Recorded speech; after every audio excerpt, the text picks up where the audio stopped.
Can you be both vegan and Catholic? This is something that I have wanted to talk about for the longest time. I'm super passionate about this and I have a lot of things to say.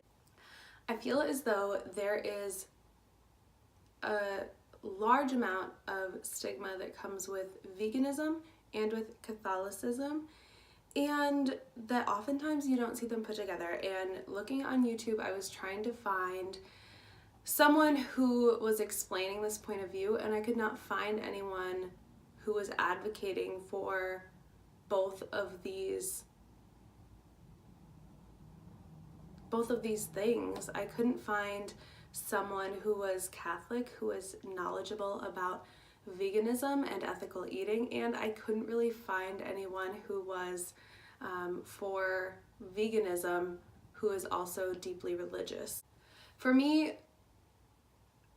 my choice to be vegan is an ethical choice, and it's something that comes from my spirituality as a Catholic, and I would not be vegan if I was not Catholic. And I would say that my veganism has deepened my faith and my relationship with Christ. And so through my journey of growing in my faith and growing in my knowledge and commitment to veganism, they've conjoined and become not one thing, because my faith is definitely more important than anything else, more than my eating. And I just want to say up front that if for some reason my faith led me away from veganism, I would give up veganism in a heartbeat, and that was something I was considering. When I was considering joining a religious order and becoming a sister, I had to think about potentially making that choice, because I had already been vegan for about a year when I was discerning religious life last year, and a lot of religious communities don't live a vegan lifestyle. I didn't actually find one that did. A couple of them are vegetarian, but I didn't find anyone who was vegan. And to ask, it probably wouldn't work right now to be in a religious order and be vegan, because you have to give up everything for the community and for Christ. So I was willing to do that, and thankfully the Lord has led me to a different vocation. So that's not in my thought process anymore, but I would definitely say that the Lord has led me to being a vegan, because I believe so firmly in it, and it's all based on my spirituality. So I'm going to explain a little bit about why I went vegan, why I maintain to be vegan, because those are two completely different conversations, and how my spirituality fits into that, and how being Catholic is, how veganism is so Catholic. Oh my gosh. Being vegan is such a Catholic thing in its essence, and I just want to share the beauty of that with you, because when I think about it, it makes so much sense to me, and I don't see other people thinking this way. And maybe I'm wrong, maybe there's a ton of vegan Catholics out there, but I feel slightly alone in this, except for my roommate, who is also vegan and Catholic, but she's the only person that I know who I've ever met who is vegan and Catholic. So maybe we're the only two. So I have 5 reasons why I am vegan and how that's tied to being Catholic, or how they can go together.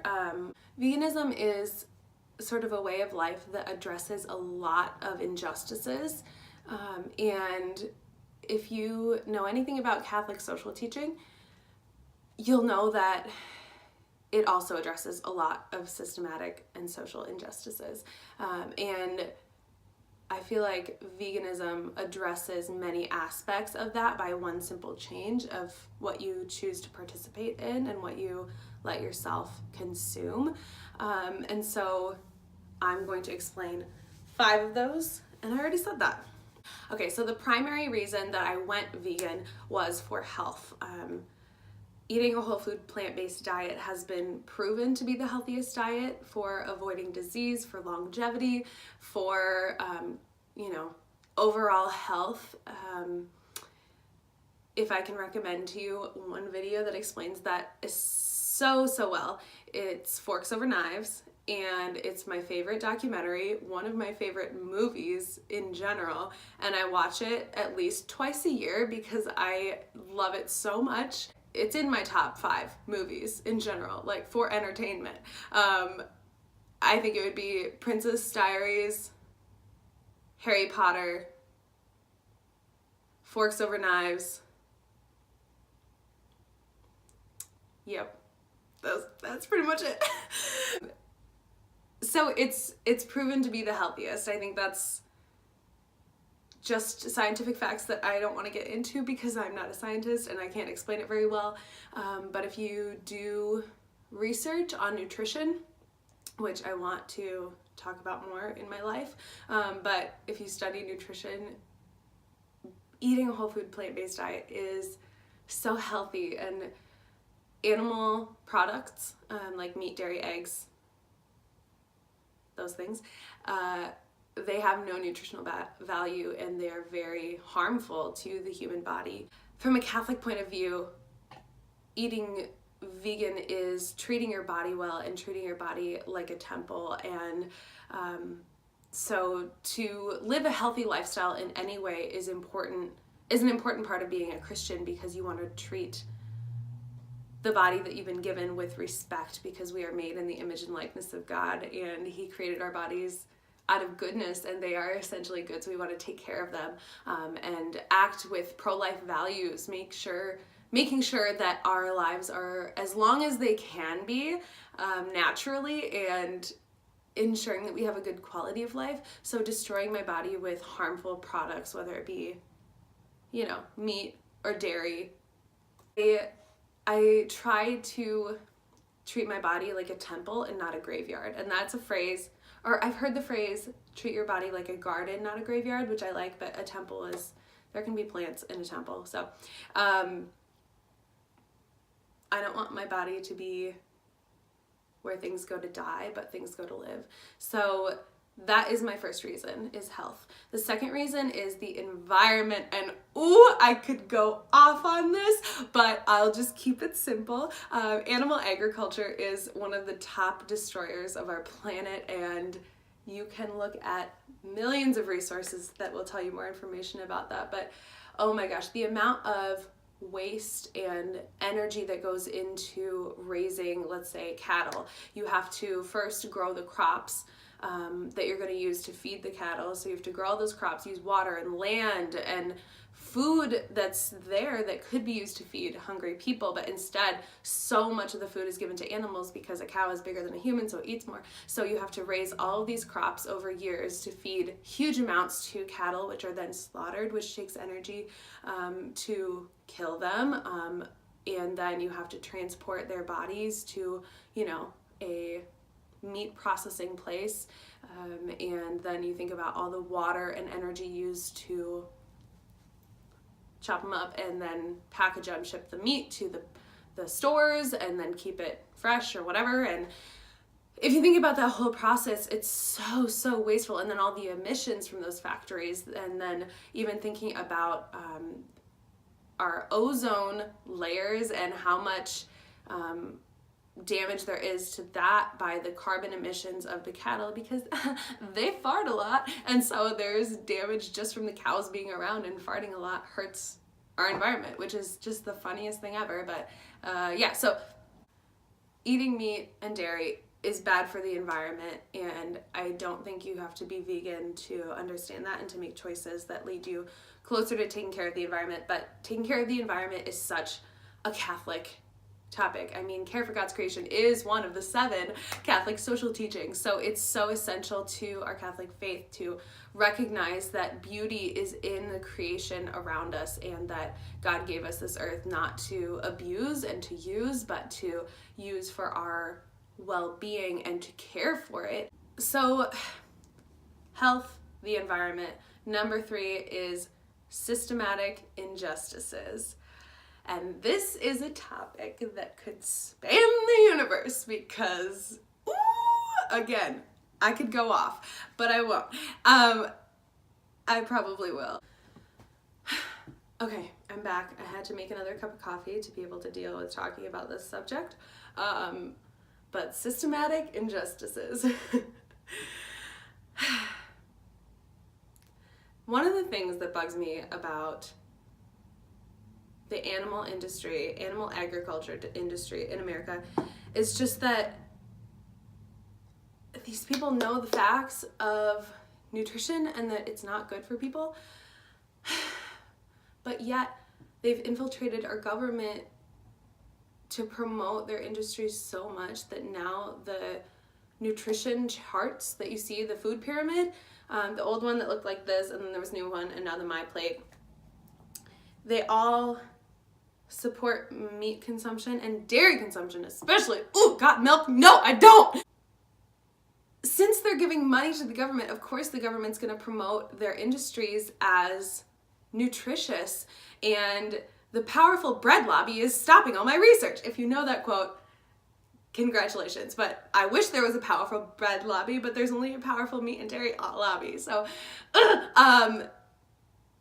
they have so much power over the government that there's false information in our schools, and you're raised thinking, oh, if I don't drink enough milk, I'm not going to have strong bones, even though it's proven that people who drink more milk have osteoporosis and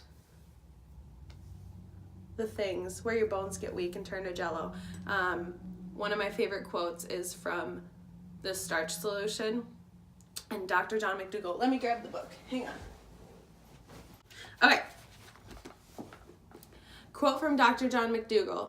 Okay, it basically explains how animal foods are loaded with dietary acids, and after you eat that, your bones release certain chemicals to maintain the balance of pH that your body needs. So when you eat dairy, because it's a acid, it leads to bone weakness.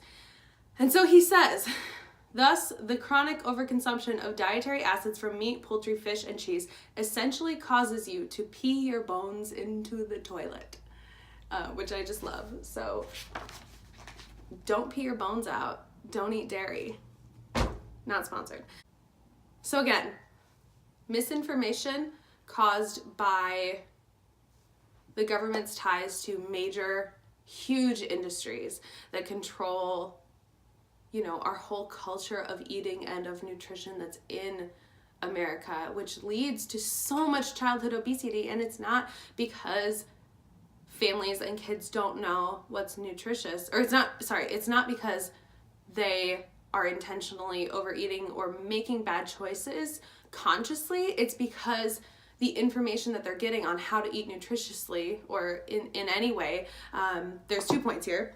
The information that they're getting on how to live a healthy lifestyle is so wrong that even if you're trying to lose weight or have your kids live a healthy lifestyle, they can't, because you don't have access to or the information that's correct. So there's an injustice, the misinformation leading to disease and poor health, especially in impoverished demographics, because those without money obviously have less access to information and, you know, the freedom to choose what is good and true and beautiful.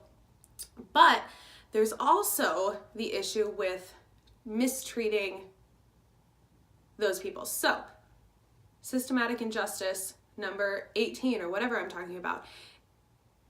Because these industries have control over the government with money, they're given a lot of subsidies to make their products more affordable. So that's the reason that we have so many cheap fast food, and not just fast food as in like McDonald's, but quick food options in the grocery store too, that are so processed and so infused with animal products.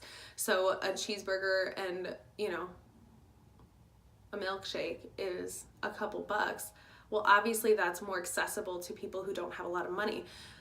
So because that is the case, people don't often choose healthy foods because a lot of times it can be more expensive. It doesn't have to be. Eating healthy can be so cheap. Potatoes and bananas are like the cheapest foods on earth, but traditionally thought of healthy food is expensive, right? So not only do people not choose those healthy foods in their own time, but when kids are at school and they get free lunches or they can't afford their lunches, they get what the school gives them. And the school will always give them lunches packed with meat and dairy, because that's what, if they're, a government funded public school system, that is what the government's pushing into the school cafeterias, and they're required to have, foods with high levels of meat and dairy and processed foods, not including many vegetables or fruits or whole plant foods at all. And so these kids are relying on the food that they get, which is unjust because it's mistreating them, because the government's controlled by the money of the industries. So that whole cycle is an unjust system, and I don't want to participate in a system that is so corrupted, right? So to live an intentional Catholic life, you also have to be an intentional consumer and participate in practices and industries that are not messed up, right? Like, we can't control everything, but if you know about something, you should make the right choice. So being an informed Catholic, you should make an informed choice about the industries that you're promoting.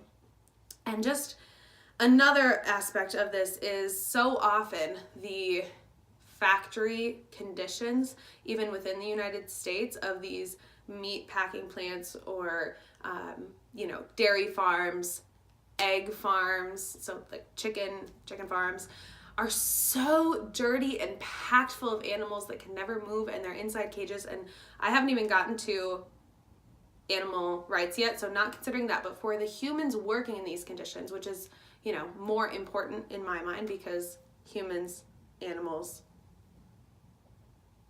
plants, somewhere in there, you want people to be treated with good working conditions. So not only the people working in those factories, but the neighborhoods and communities around them. I think in the movie What the Health, they focus a lot on this, that the communities around these animal production plants face a lot of disease and suffering, because a lot of times they're poor demographics, so they don't have the ability to move away from this area, and that, say, like a pig farm produces so much pollution in the air and makes the environment so toxic from, spraying out the feces onto the land, or having just open areas of animal waste, and that just goes into the air, into the water, and to everything, and it's just so nasty that these communities are suffering health-wise because of these corporations. And there's people who have filed lawsuits, and there's cases on this, and there's a lot of evidence. So if you look into it, if you're interested, you can see that it's a dangerous industry for the people working in it and the people who are around it. Okay. Another systematic injustice, sorry, this is a long one, but it's the misuse of our resources. So by having an industry that grows a ton of crops, has a ton of land and resources and energy for food, but then feeds that to other beings and then kills them to eat, the amount of energy used to raise, and space and water and time, and the amount of calories and protein produced from a pig versus all of the calories and protein used to raise the food that feeds the pig. This amount is the crops, this amount is eating the actual pig. This would feed so many more people than this does, right?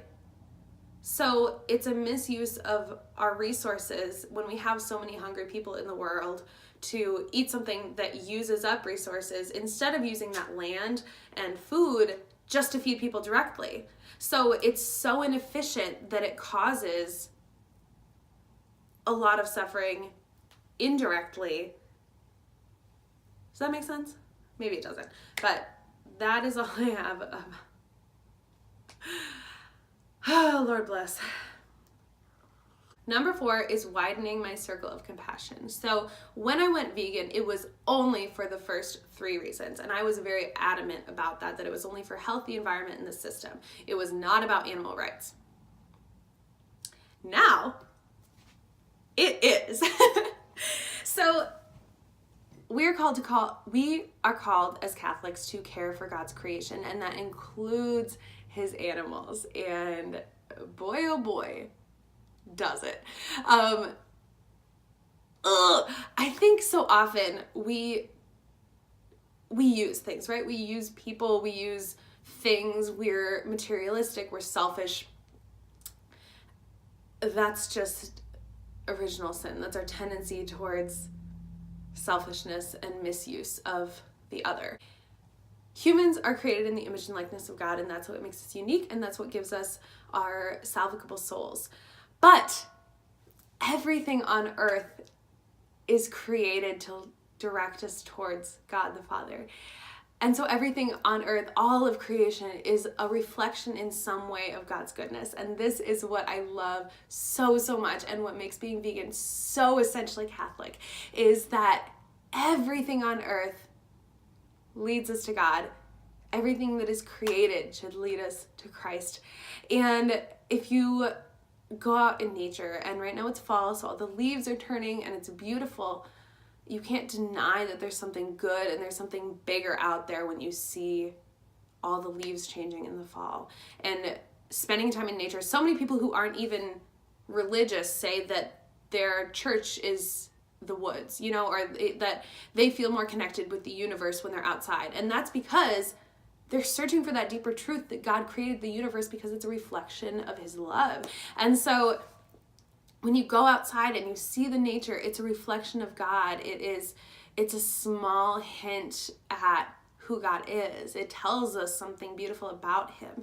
And so the same with animals, and anybody who has a pet could probably tell you that. And this is my pup. This is Lulu. She is a Boston Terrier and Chihuahua mix, and she's just the best, and I just, So you get it. Like, pets are so lovely, and of course everybody loves their cat or their dog or their goldfish or their bird or their snake or whatever weird animal you have. What I love about nature and animals is that they're living their vocation as a created thing of God to their fullest extent, because they don't have free will, and because they don't have a salvable soul, who God made them to be, they always live out. So if you see like a bumblebee, it's living its vocation to the fullest extent. It's doing what God created it to do. It's, gathering pollen and working hard and creating honey and just living its best bee life. And like a dog, well, she is living a little bit more than her best life because she's, eating a lot of treats. But a dog does what it's created to do. It, runs around and smells a lot and eats food and, digs around, and it does its dog things, right? So everything on earth, all animals are living their vocation to the fullest, and every plant and tree, like every tree is living its vocation to the fullest. A tree's vocation is to grow tall and to provide shade and to filter the air and to shade, to be beautiful. And in its vocation, it leads us as God's most prized creation closer to him. And same with animals. Animals, in my mind, lead me closer to God because I see a reflection of him in their eyes. That was a good yawn. But what I've noticed as I've grown in my faith and in my veganism is that by not participating in the destruction of other lives for my pleasure, it has widened my circle of compassion in general. But through being vegan, I've grown to want to save even more lives and to help other beings, whether that's humans or animals. Like I'll move worms off the sidewalk so people don't step on them. And I've started petting bees, which is, if you've never pet a bee, it's the greatest experience ever. Like next time you see a bumblebee, and it's just so fluffy and cute. And I always say that bees are the dogs of the sky because they're just so fluffy and adorable, and they do their job so well. And sometimes you just need to pet them and encourage them and tell them they're doing a great job and to keep going because they're keeping our world alive and they're just so cute. So since going vegan, I've been more aware of the value of each life. And it's helped me to value human lives even more because I recognize that animal lives are all equally good, but human lives are so essentially good, you know? So it's helped me to recognize, like, I shouldn't just step on this bug. I just see animals in a different light now than I used to. So we have health, the environment, social injustice, widening my circle of compassion, and the last one is that animal sacrifice is not necessary anymore. Okay, so in Genesis 1:28, actually I'm going to read verse 27 too because it's just so good. God created mankind in his image. In the image of God, he created them. Male and female, he created them. God blessed them, and God said to them, "Be fertile and multiply. Fill the earth and subdue it. Have dominion over the fish of the sea, the birds of the air, and all living things that crawl on the earth." Okay, first of all, dominion does not mean domination. Verse 29. God also said, "See, I give you every seed-bearing plant on all the earth, and every tree that has seed-bearing fruit on it to be your food." That's for humans. "And to the wild animals, all the birds of the air, and all living creatures that crawl on the earth, I give all the green plants for food. For food. For food. It says in the subnotes, according to the priestly tradition, the human race was originally intended to live on plants and fruits, as were the animals. An arrangement that God will later change in view of the human inclination to violence. Okay, so people were originally created to eat plants, but he also gave us free will, which led us to sin, which led to the original sin and the fall of man with Adam and Eve when they ate an apple. But, you know, that was vegan. But, you know, isn't that interesting? The thing that caused us not to be vegan was vegan.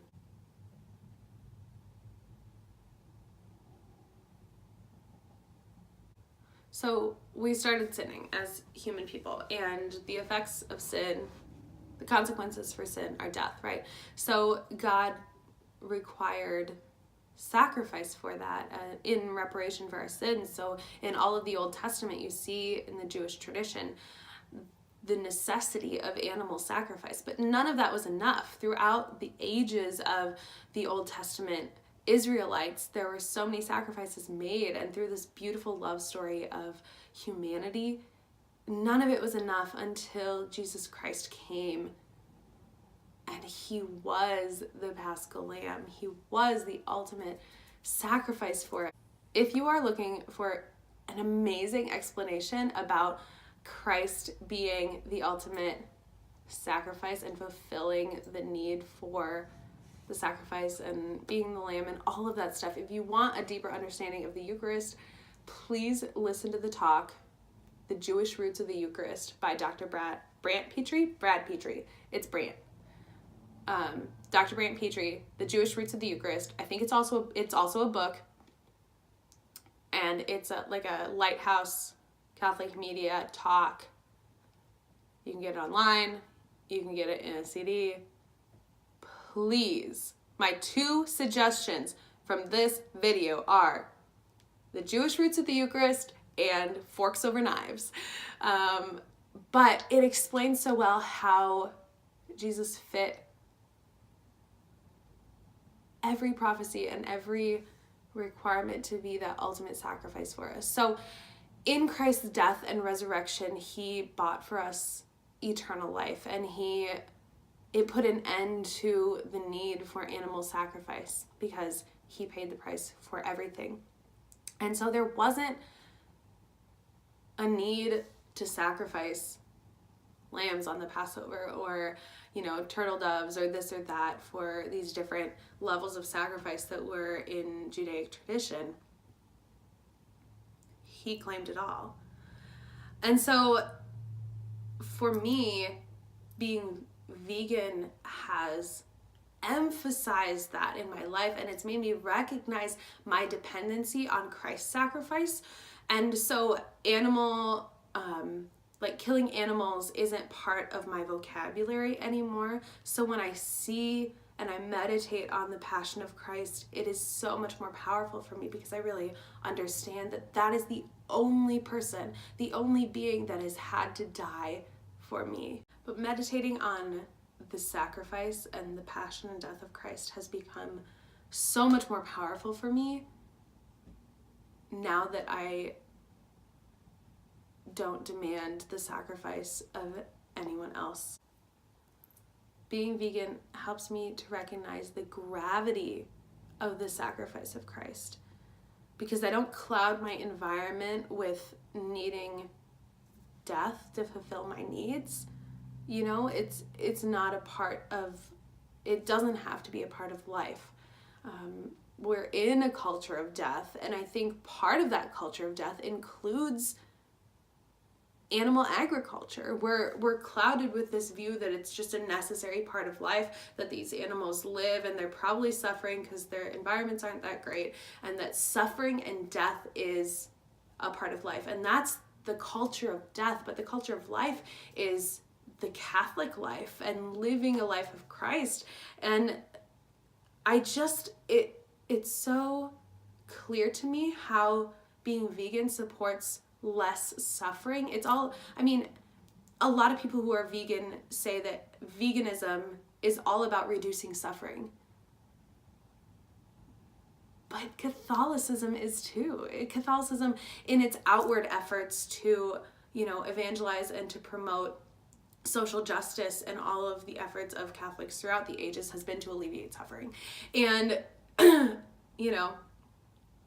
so we have this culture of death and destruction and suffering, and we have this culture of life and of beauty and of recognizing God in nature and in others and in the world and in the Eucharist. And I think veganism and Catholicism are both on this culture of life side. I think that there's so much truth and beauty in Catholicism, and so much of my spirituality that's been formed in Catholicism leads me to be vegan. And I know there's a lot of arguments both ways about this, and I'm really open to what people have to say about this, because I want people to talk about this, and I want Catholics to talk about this. I want us to start thinking about how to live an intentional life through what we consume and what we participate in. And I just want to spread a message of compassion towards the earth and towards humans, and to recognize the beauty that can be unlocked when we step back from this culture of death. So I just want to know if there are any more vegan Catholics out there, and why you choose to put those things together. Thanks for watching. I almost just dropped my coffee on my laptop.